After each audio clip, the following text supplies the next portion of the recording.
Production and distribution of City Club forums on IdeaStream are made possible by the generous support of PNC and the United Black Fund of Greater Cleveland, Incorporated.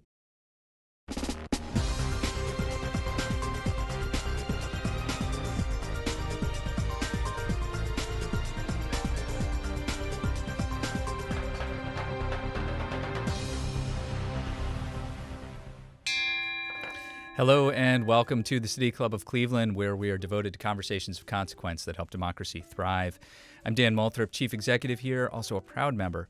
Today is December 11th, and here in this ongoing pandemic, we are once again live from the studios of our public media partner, 90.3 WCPN IdeaStream. Big thanks to them. I should mention, however, that we are live today only on the web right now. We had a little bit of a technical problem, and we're delighted to get started now with our Friday forum. So thank you very much for joining us online and over the web. The coronavirus pandemic has caused us to rethink and reimagine the way we live, work, connect, and socialize. And while many believe we may be at the beginning of the end of this pandemic, life as we know it has likely changed forever.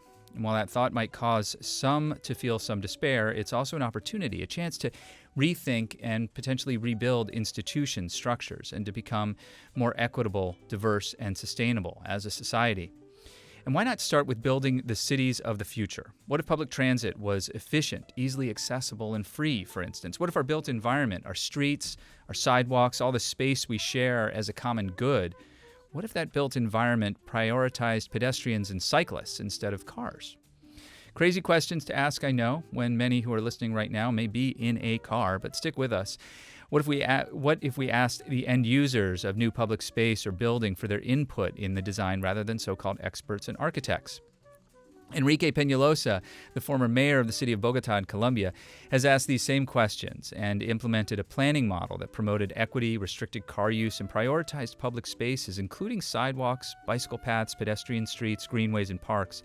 In addition, he's known for his expansion of the Transmilenio Bus Rapid Transit Network, a model for Cleveland's Healthline.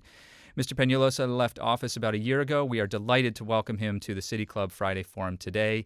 And if you have questions, you can text them to 330-541-5794. That's 330-541-5794. Or tweet them at the City Club, and we will work them into the program.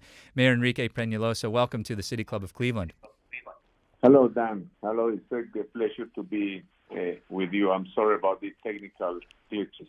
It's amazing, frankly, that we can connect with you across so much space and so many international boundaries. And so we're delighted to have you with us, sir. When you talk about, you talk about sort of what a democratic city is. And I think that was sort of your goal, was to make Bogota a more democratic city. But what did you mean by that? Well, I believe that we have in the world adopted the market economy. The market economy as the best way to manage society's resources. This was done not because it was good for the wealthy, but because it was good for all of society. Communism failed and all that. However, we have been seeking equality for thousands of years. In Greece, Rome, the Judeo-Christian revolution, hundreds of millions of people have died over the last, especially 300 years, for equality in the wars of independence, the French Revolution, all of it. So we adopted, but we adopted private property and the market as the way to manage society's resources, and that necessarily generates income inequality. And so what kind of equality can we have today with the market economy? And I would say that we can have democratic equality. The basis of the American Constitution and of all democratic constitutions is that all citizens are equal before the law.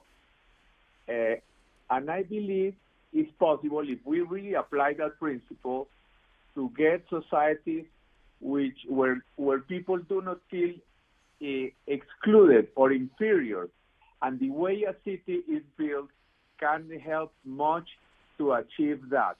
If we are able to have a city in which people of different incomes meet as equals in public spaces, because the very wealthy can meet the low-income people when they go clean their homes, for example. But what is interesting is if they both meet in a sidewalk or in a park or in a waterfront as equals. And also, if we really implement the principle that all citizens are equal, for example, a bus with 50 passengers has a right to 50 times more road space than a car with one. So this kind of things is what I meant by that.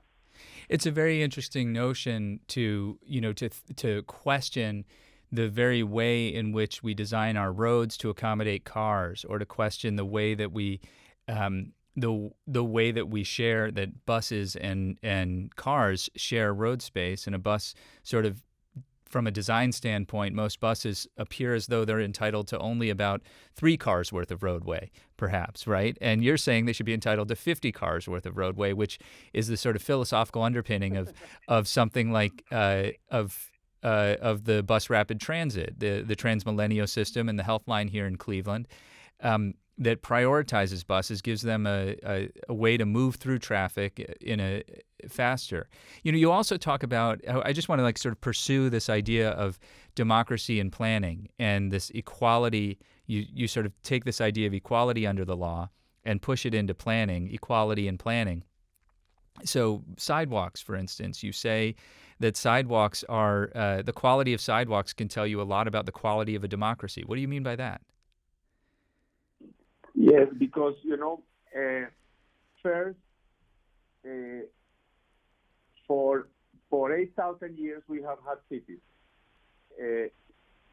And for 8,000 years we had cities that were pedestrian cities. For 8,000 years, cars have been with us only for 100 years. For 8,000 years, people used to talk in the street. That's where people did business. That's where people played. That's where people socialized, in the street. But cars appeared very recently in history, less than 100 years. In 1900, there were no people were killed by cars in the United States. In 1900, in 1905, there were already 500 people killed by cars, and in the decade between 1920 and 1930, there were more than 200,000 people killed in the United States. Only in 1923, there were more than 5,000 children killed by cars. So we have gotten used to a life where we are always in risk of being killed. We are threatened. So we have to be very careful to keep on the sidewalk. But we are pedestrians. We want to walk. We want to see people. And so I think it's important that cities are designed more for people well-being, for the most vulnerable citizens, for children, for the elderly, for the handicapped, for everybody, than for cars mobility. And this is the things that are changing somewhat. And again, to mention a little bit the issue of, if people meet in a car, they are not together, because one is in one car, another is in the other. But if people meet as human beings on a sidewalk, then it's a completely different relationship. And this, the more people can do that, the less inferior or excluded they tend to be. We have had a revival of the equality issue over the last 10 years. Even in the United States, I was very surprised, with a candidate like Bernie Sanders, who had very socialistic ideas. But I think the issue is not so much about income equality, because if somebody may be very wealthy and can earn $1 billion a year or $500 million a year, anyway, this person will probably only spend maybe $2 or $3 million a year. The rest of the money, he really is managing society's resources, and he will do it more likely much better than government. So the issue is not to see if we're going to dismantle private property and the market, which I think is the best system possible. But there are other ways in which we can construct equality, other ways, and cities can be powerful means. If, for example, a billionaire meets with a low-income person on a bicycle, one next to each other on a traffic light, then even if one bicycle is costs $10,000 and the other one $200, they are both meeting as human beings, vulnerable, and this creates a completely different type of society. That's the kind of thing that cities can do. We're talking with Enrique Peñalosa. He's the former mayor of Bogota in Colombia. And we're talking about equity in planning and equity in transportation planning, equity in urban design, and what it would mean and what it actually looks like to take a city, a legacy city, and turn it into a 21st century equitable, small d democratic city. You can join our conversation with a text message to 330-541-5794 if you have questions for Mayor Peñalosa. That's 330-541-5794. You can also tweet your questions at the City Club, and we'll work them into the program. This is your City Club Friday Forum. I'm Dan Moulthrop.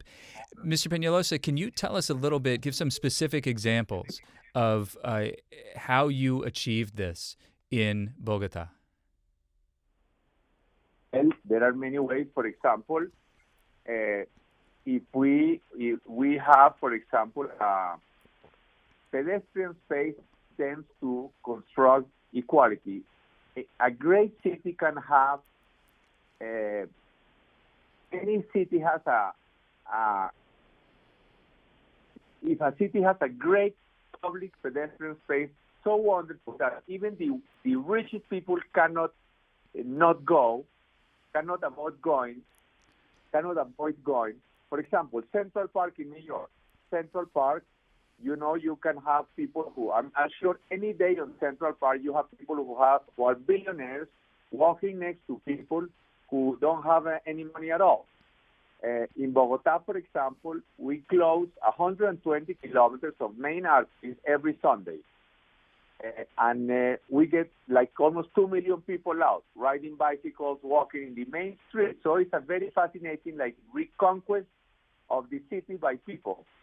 And this creates inclusion also because the low-income people can easily ride from where they live to high-income areas by this. And it's a completely different relationship to the city.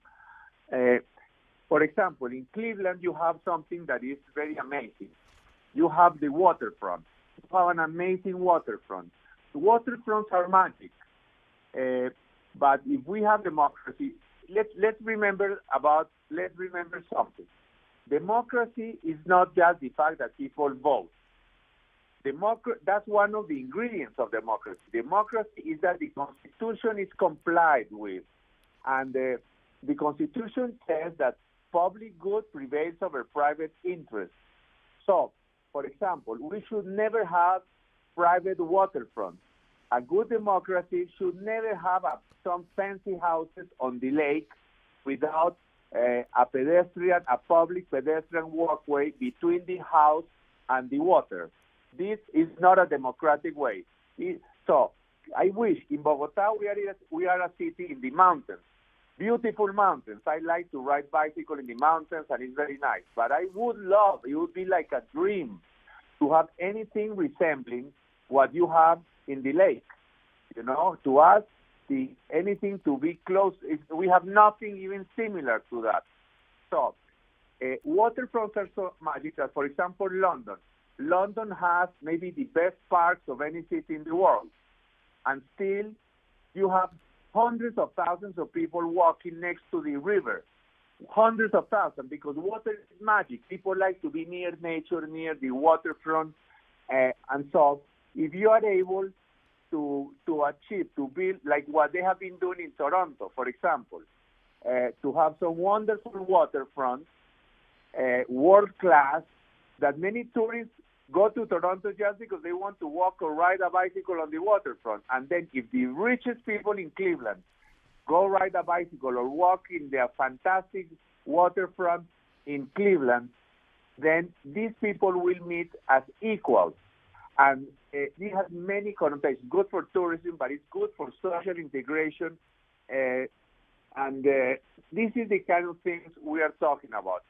To have a space for people, for children, for the elderly, for the wealthiest people, for the lowest income people, having a coffee together.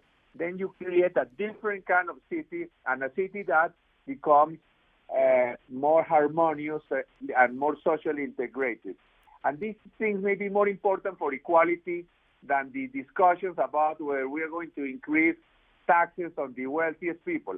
Now, the wealthy people must know that they are managing society's resources. They cannot do whatever they want with their money, because private property exists not because there is anything sacred about private property, but because we have adopted it. But we can do away with it anytime we want if it doesn't work. So wealthy people cannot have extravagant mansions or yachts or jets or crazy things that they are managing society's resources. They should not have private waterfront, for example. So, Mayor Peñalosa, I want to ask you: you served as mayor twice, once prior to 2000, and then again more recently from 2016 to 2019. And it's in your more recent term where you implemented a lot of these changes, but you also got into a fair number of fights. You've described it almost as a war that you went to get people to stop parking on sidewalks, for instance. And at times during that term, you seem to have paid a political price, at least in terms of your favorability ratings, for instance. You talk about the battles you chose and why you chose those battles, and how effective they were in transforming the city and what you see today when you look outside your window in Bogota. Well, at first, for example, I even had some participation in the health line in Cleveland. But this kind of systems, which take space away from cars to give to buses, these systems in Cleveland, you don't notice so much because there is not that much traffic or not that much people. Mm-hmm. But for example, our BRT in Bogota, it moves more passengers per kilometer or more passengers per mile or more passengers per mile direction than all subways in the world except 3 or 4. We move more passengers per mile in our BRT than the New York subway or than any subway in Europe. But this implied a battle because we had to take space away from cars to give some lanes exclusively to public transport. But I think it's worth it now. We have a system that moves, I guess, nearly 3 million people per day, and it's been incremented by almost 50% at this time in different projects. The bicycle network. Bogota is an 8 million inhabitant city, and now we are moving about 10% of the when we started 20 years ago, we had almost 0 people going to work by bicycle, and now we have about 10% of the people using the bicycle to go to work. And of course, all of this is difficult. When you say, for example, if we are going to do in Cleveland to get rid of parking spaces in some streets and to make instead wider sidewalks or bikeways, so people will protest. But it's important to remember that parking is not a constitutional right. Government has no obligation to provide parking. Government has many obligations. Government must provide health. Government must provide education. Government must provide safety. Government must provide even some kind of culture. But parking is not a constitutional right. But when we design a city, really, a city is only a means to a way of life. The question is, how do we want to live? How do we want to live? And I think that there are a few changes any change is difficult. Any change is difficult. Always, for example, maybe the people who listen to us are young, but when I first I was a vice president of the Bogota Water Company, and anyway, computers arrived, and it was very difficult to switch from the typewriter to the computer, to the PC, for me. And I remember I sent many people to courses, to computing courses, to, for example, my secretary. And she was very proud, and she wanted to take the course. And then she came back from the course a couple of weeks, taking the lessons or whatever, and then she put a flower pot on top of the computer. I continued using the typewriter. So even for something that is so wonderful as a computer, which now we say, how can we live without one? And it made our life so much better and so much easier. It was difficult to change. So we must expect any changes to confront resistance. When you made these changes in Bogota, and you asked that question, that a city is just a means to a way of life, and we need to decide what is the way of life we want, did you find it hard to convince people? Or did you bother convincing people, or did you just know? Hard. It was very hard, and sometimes I had to make decisions which have a lot of political cost, as you say. But in the end, people changed the way of life, and they liked it. And I mean, things continued, for example, to expand the bus system or the bikeway network or the sidewalks, not because I was in power or because they liked me, but because they liked it. So I think, of course, it will be necessary to make difficult decisions. And also another thing that is important to know is the following. We believe that the private property and the market makes most of the decisions to see how we arrange our resources and things. But in terms of making a city, most of the important decisions are decisions that must be made by government. So if you, for example, I understand the City Club, which is a club organization where there are a lot of business people, but it's necessary to participate in the public arena. Maybe some of them even to become politicians, to run for mayor, because many of these changes in a city cannot be done from the private sector. We're talking with Mayor Enrique Peñalosa of Bogota. He's a former mayor. He left office in 2019. You can join us with your questions. You can text them to 330-541-5794, or you can tweet them at the City Club, and we will work them into the program. Today, Mayor, with those changes that you implemented, and there's a social transformation, many cities are also looking for an economic transformation. Did you find that and we've seen this in cities around the United States, Indianapolis, for instance, created their cultural trail, which is a bike network that circles downtown, that has had economic development transformative effects. And I wonder if you saw the same around some of these pedestrian and bike-centered, these sort of human-scaled projects that you implemented. This is a very important question, and even more for you in Cleveland than for us, because for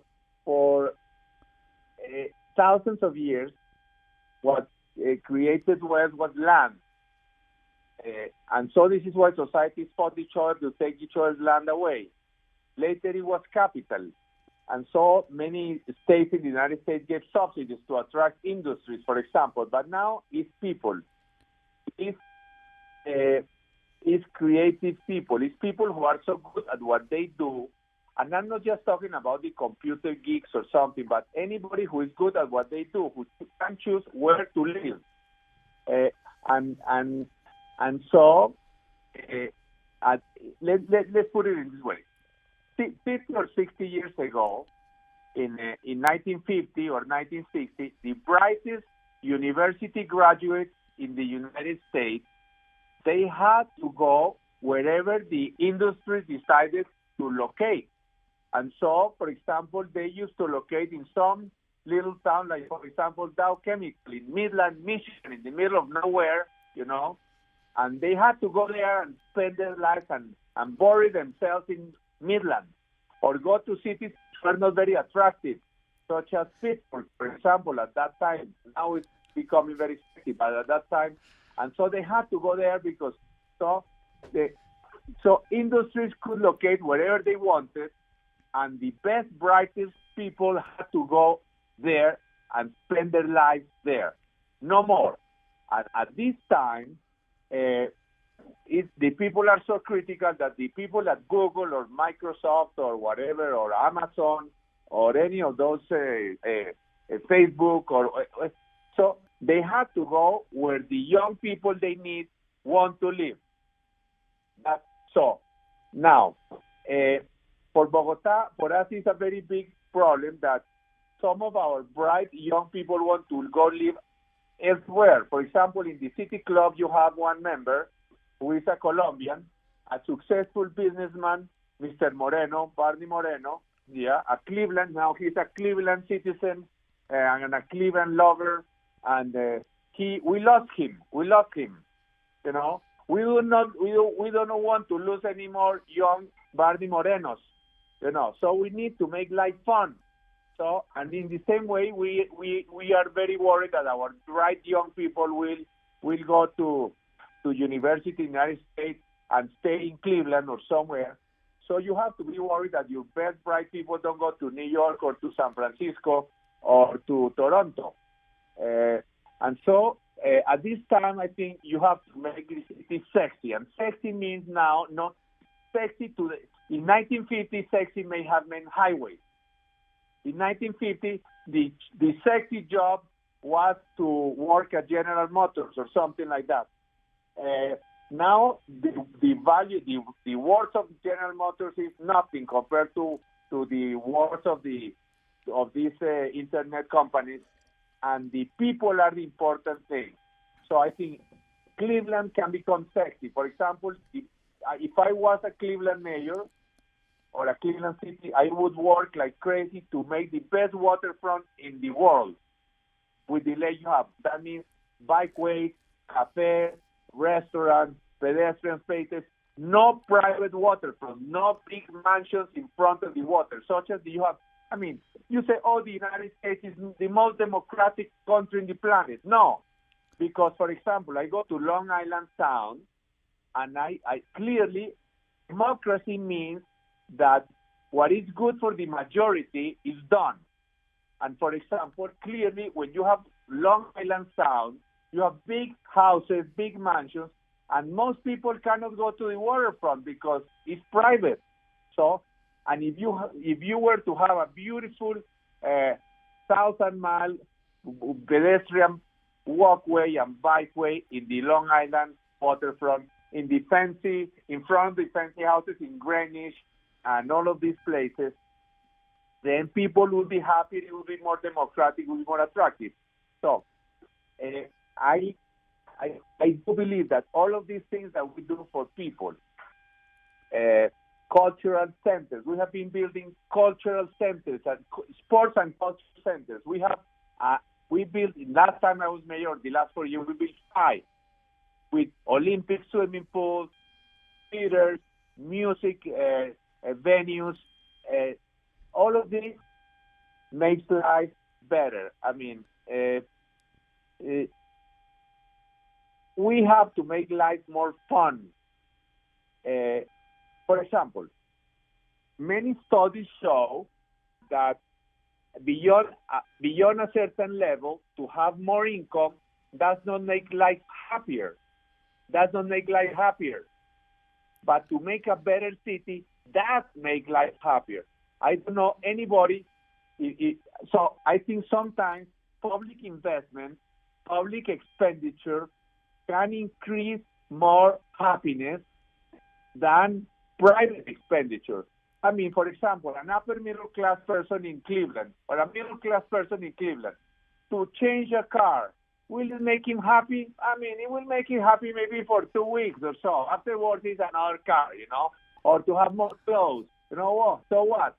More clothes or a bigger television or something, or maybe a more expensive drink. Who cares? But if they had an amazing waterfront and they had an amazing park and they have public musical events, things like this. This may perhaps is more important to make people happier. We're talking with Enrique Peñalosa, the former mayor of Bogota. You mentioned Bernie Moreno, a great friend of the city clubs, and he is. We should give him credit for connecting us to you, and we thank him for that effort. And I also want to mention, too, that one of the reasons we wanted to speak with you is that the Urban Land Institute of Cleveland is convening a symposium in March on the 2nd and 3rd, and these ideas of creating a 21st century city, of what a right-of-way, what a 21st century right-of-way for pedestrians or public transit would actually look like. These are the topics that are on the agenda at that symposium, and that's the Urban Land Institute of Cleveland as a community partner for our program today. If you have a question for Mayor Peñalosa, please get in touch. You can text that question to 330-541-5794. That's 330-541-5794. And you can also tweet it at the City Club, and our team will work it into the program. I want to bring in some questions from our listening audience. Mr. Peñalosa, this first one, I love the idea of public spaces as equalizers from a socioeconomic perspective. But realistically, who occupies a public space makes a difference. For example, how a group of young black adolescents is perceived in public space is completely different than how a group of young white adolescents is perceived. So how can a public space be truly democratic, small d democratic, and equal when we consider race? Well, it's the same. This is exactly what I mean. Sometimes, even in our society too, unfortunately, we are so unequal that even many times in Latin American cities, you can almost physically see some differences between the upper income and the lower income citizens. In sometimes even physically, or other times by the clothes or whatever. What is interesting when people are walking, or it's fair that they are not separate because one is in an expensive car and the other one is in a low-cost car. It's very different. The relationship between two human beings is totally different. For example, first, as I mentioned, if someone is the house owner or the apartment owner, and the other one is the doorman or the gardener, it's a difference. It's different if they meet as employee and boss than if they meet as equal. Second, if they meet in a car and one is a $300,000 car and the other one is a $10,000 car, it's a difference. If they meet as human beings, so how can a city create? Because upper income people, they love to go where they don't have to meet with poor people. They go to faraway suburbs where they don't have to meet low-income people in their neighborhood. They have country clubs to go play golf where they are not going to meet any low-income people. So the point is, where is it more likely that the young black and the young white will meet as equals? In a private country club golf course or in a public park? So what I think is, and upper-income people will do as much as they can, not to go to places where they have to meet with lower income people as equal.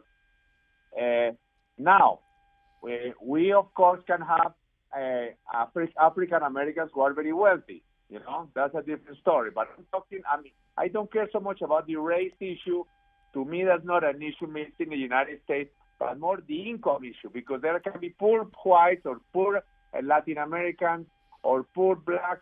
The issue is income. So if we are able to create spaces that are so fantastic, so beautiful, so well made, activities, cultural activities that are so amazing that even the wealthiest people cannot avoid going, then, and I think you have the best possibility, which is waterfront, like they have done in Chicago, in Toronto, everywhere in the world. So this is. But Mr. Mayor, I think what I hear you saying is that it's not just about the design of the space itself, but how you program it, the cultural activities that you put in those places. Well, I think both things. You have the hardware and the software. The hardware, you have to have fantastically high quality pedestrian spaces and trees and parks and sports facilities. and all that.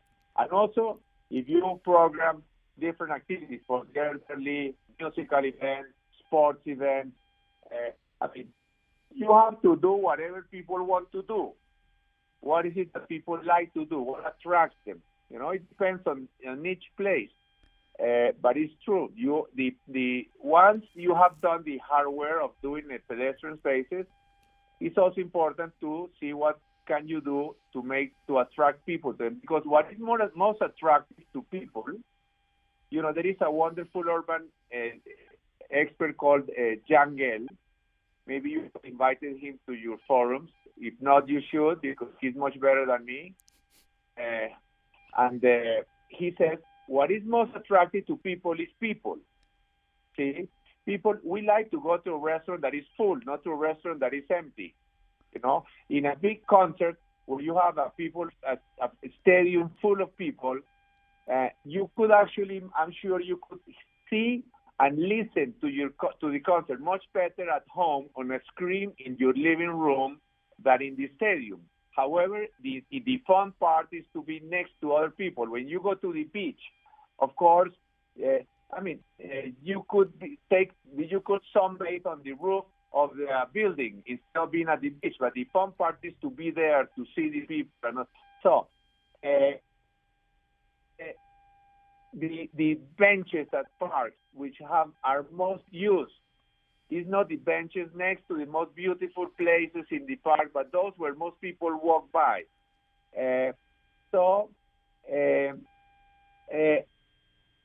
I think you're right. It's important to see how the public pedestrian spaces are used.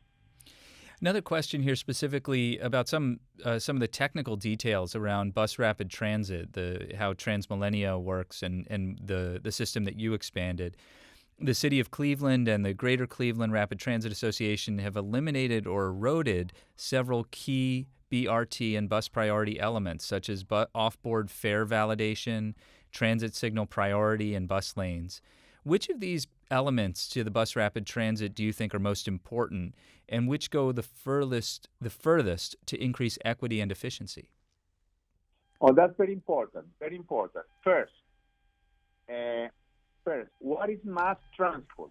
Mass transport is fast and high capacity. Very fast and high capacity. Now, it's important. The two things are related because the speed creates capacity. For example, if you have a system that goes 15 kilometers per hour, a commercial speed, including stop, and you are able to make it go 30 kilometers per hour, then this same bus will have twice the capacity because we'll do 2 trips in the same time. And then also we'll have the cost because for the same expenditure, the bus will do two trips. Now, for that to happen, you have to have the rapid transit, the BRT, to go in the middle of the center lane, not on the right lane, because in the right lane, you have all kinds of obstacles from cars entering the road from perpendicular streets, leaving the road or entering the road, or cars stopping alongside the road or whatever. So it doesn't work. It has to be in the center lane. Second, it has to be a prepaid system when you pay when you enter the station, not when you enter the bus. Because if you have a place downtown where you have many people entering or leaving the bus, and then if you, for example, you have 20 people or 15 people or 10 people entering a bus, and you have to climb the steps, and then you try to, with your little car there, to read, and maybe one car doesn't read, so you have to wait 1 or 2 more minutes.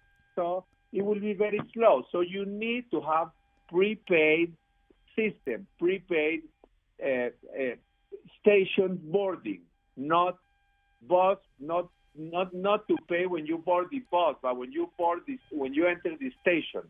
It sounds like what you're saying is that all of these pieces that add up to efficiency, are also what add up to equity. That it's the efficiency and the speed that makes it a more equitable form of transportation. Right now in Cleveland, for instance, It would take, if I were to take public transit downtown, it would take me 40, 50 minutes door to door. If I drive my car, it takes 25. Yes, exactly. This is in Bogota is the opposite. You have to, if you take the car, you go much slower than if you take the public transport. I mean, why do people in London or in New York use public transport? It's not because they are environmentalists or because they love public transport, except maybe a few hippies or something. But no, they use public transport because they have to, because it's too slow to take the car, because there are traffic jams. This is, whenever people use public transport, normally it's not because they love the environment. It's because they have to, because it's much faster than using the private car. So also you can do carrot and stick policies.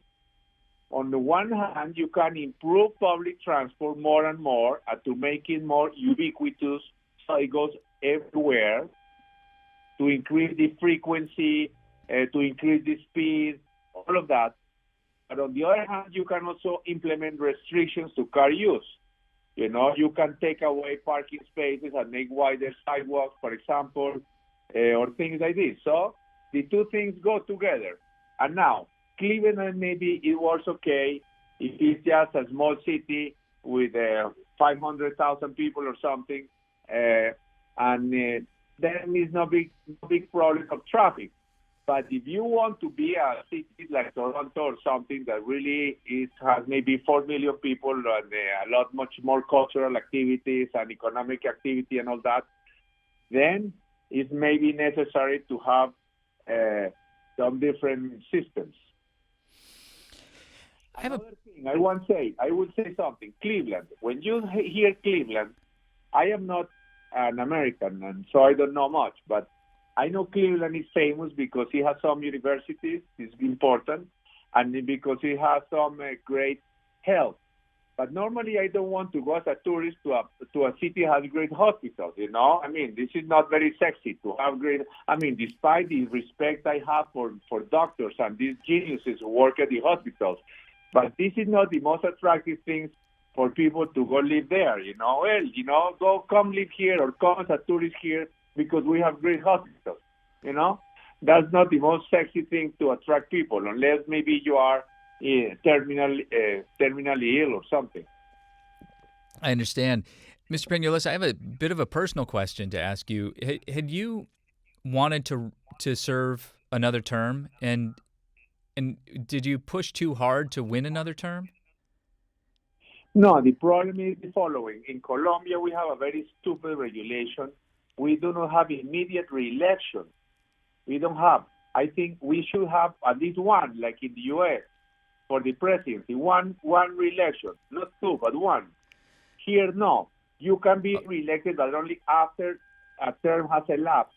Oh, so you couldn't have served another 4 years. I cannot do it immediately. No. I understand. How? So, well, I have lots of questions about that, but that's about the structure of democracy. Another question for you. You mentioned the idea of equity around one bus filled with 50 people versus one car with one passenger. What would that idea look like when you apply it to equity on the waterfront? You've been talking a lot about the waterfront and improving that. Yes. What I say is the following. The basic principle of democracy is that public good prevails over private interest. So you have to do things that will make the life of people happier. And this is done, for example, in the United States, you use eminent domain. Sometimes when you need to build a road or an airport or a port, you need to buy private property. And so you do it forcefully. Sometimes even for redevelopment projects. There is the famous Supreme Court ruling of this place in Connecticut, I forgot the name, but where you can even do eminent domain to do private redevelopment projects. Now, I think clearly, I don't know the waterfront in Cleveland, but it's possible that some of it is private. privately owned and is not there is no access to other people, or that it does not have a beautiful infrastructure. So I believe even if you have fancy houses in front of the waterfront or whatever you have, is democratic. I mean, it's to have access increases in makes so much more people happier. For example, remember when there was the French Revolution, and the gardens and the what is now parks in Paris, most of it was private gardens for the aristocracy and the king, and it was necessary to cut the head of the king in order to turn the parks into the gardens into parks. In England, it was similar, even though it was not necessary to cut the king's head, but it was similar social changes that made possible to turn the gardens into parks. Now, we could say that golf courses in places where there are not great parks, maybe we should also turn them into public parks. And this is democracy. Maybe even those golf courses even have tax exemptions, tax benefits, because they are green areas for the world. No, so almost because of those tax exemptions, society has already paid for those golf courses in the tax reductions. But in the waterfront is particularly an asset. For example, I love in Chicago. Chicago is not exactly Cuba. However, Mayor Daley there. I remember in the United States there are two people whom I admire. In New York, there was Mr. Robert Moses, who was the one who made a lot of New York, much of New York. And he, for example, used eminent domain to forcefully buy very large properties on the Long Island Sound from some big wealthy aristocrats and powerful people, and turn those into public parks, in Jones Beach Park and so. For example, when the King of England or the Prince of Wales or whatever used to go to New York in his yacht, he used to dock at the Columbia Yacht Club. And Mr. Robert Moses also took away this Columbia Yacht Club and demolished it and made a great park, which is now Riverside Park, which is wonderful. First of all, he put the rail underground, the railroad which used to go to Riverside. He also widened he made an infill, land infill, and he took away. Now, in Chicago, Mayor Daley, recently, only about 15, 20 years ago or to something like that, there was an airport, Meigs Field, in the center of Chicago, where some big business people used to land with their jets in the center of Chicago. And Chicago also already had a large park. You could have said it was not necessary to take away Meigs Field away. However, it was a very critical area in the center of Chicago. So he told them, finally he won a ruling by a court, and the other people were going to appeal on Monday next week or so.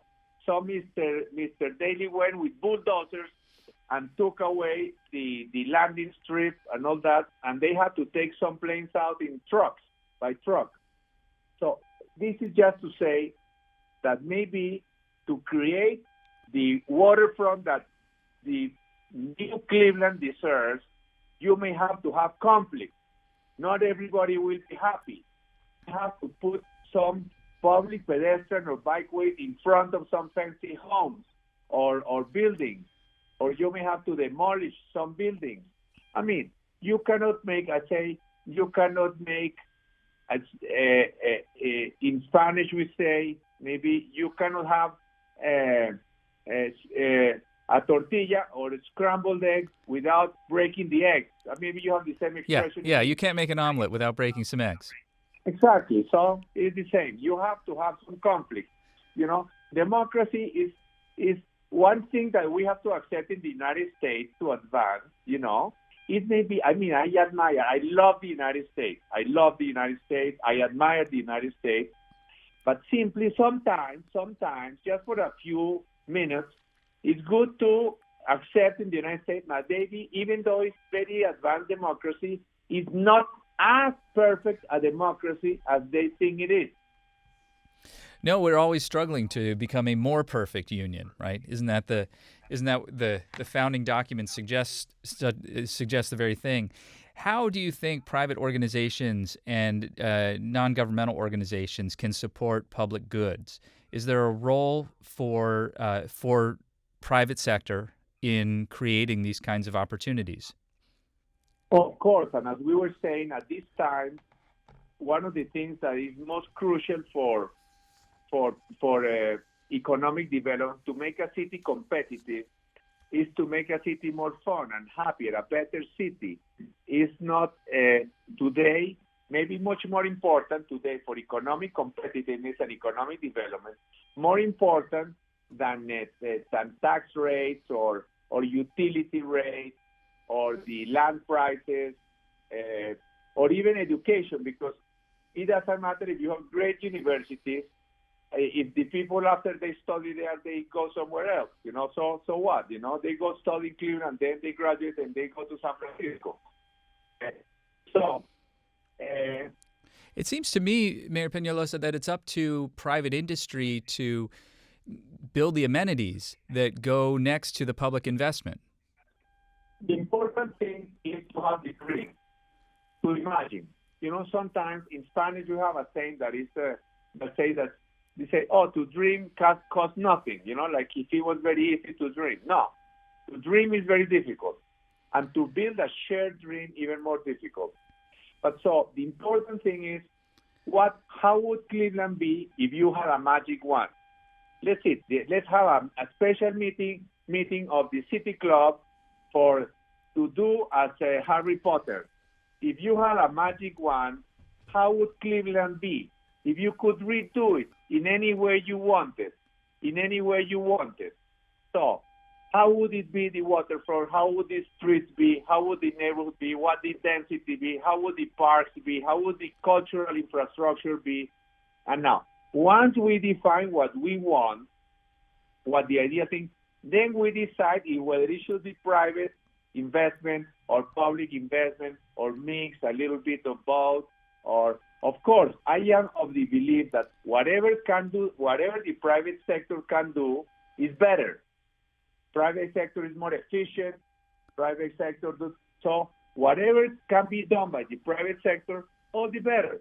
But first of all, let's try to build a shared dream. One day, just as an exercise, as a game, to dream without restriction. Not say, because somebody would say, I think we should do this. I say, no, that's not possible. No, let's play the game in which everything is possible. And then we decide who will do it and when and how. Well, to be honest, Mr. Mayor, we've had a lot of those sorts of sessions over the 15 years that I've lived here. I think a lot of people would like to see maybe more action and less dreaming. But that question that you point to is a question I've heard you ask before, which is essentially, what kind of city do you want to be? Do you want to be Houston or do you want to be Amsterdam? Do you want to be, and lots of people listening right now are saying, I want to be Cleveland. We want to be the best Cleveland. But there's a lot of opportunity. Mayor Peñalosa, I want to thank you so much for your time today, for bearing with us through the technical difficulties at the beginning, and for all the inspiration you've offered.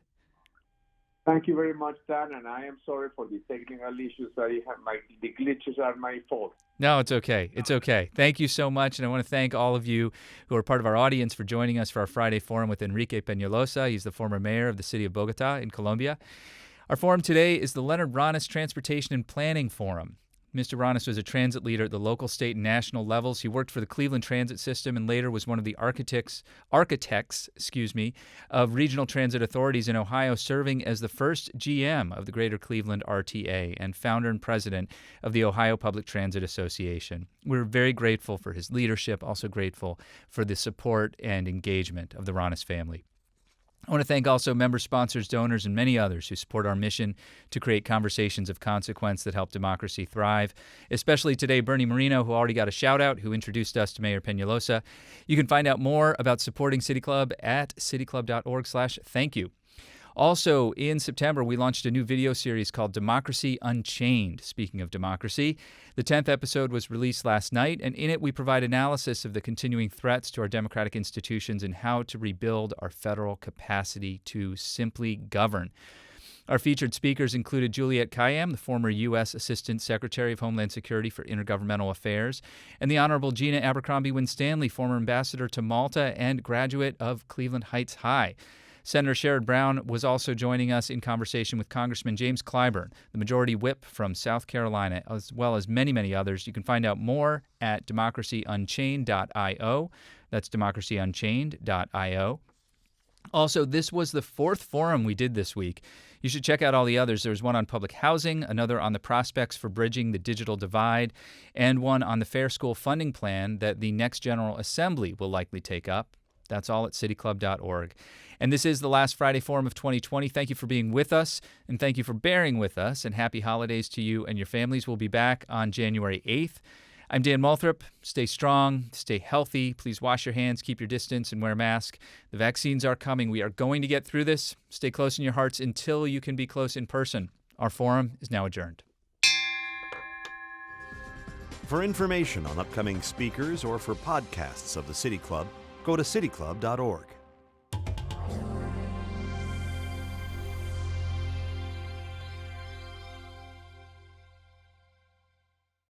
Production and distribution of City Club forums on IdeaStream are made possible by the generous support of PNC and the United Black Fund of Greater Cleveland, Incorporated.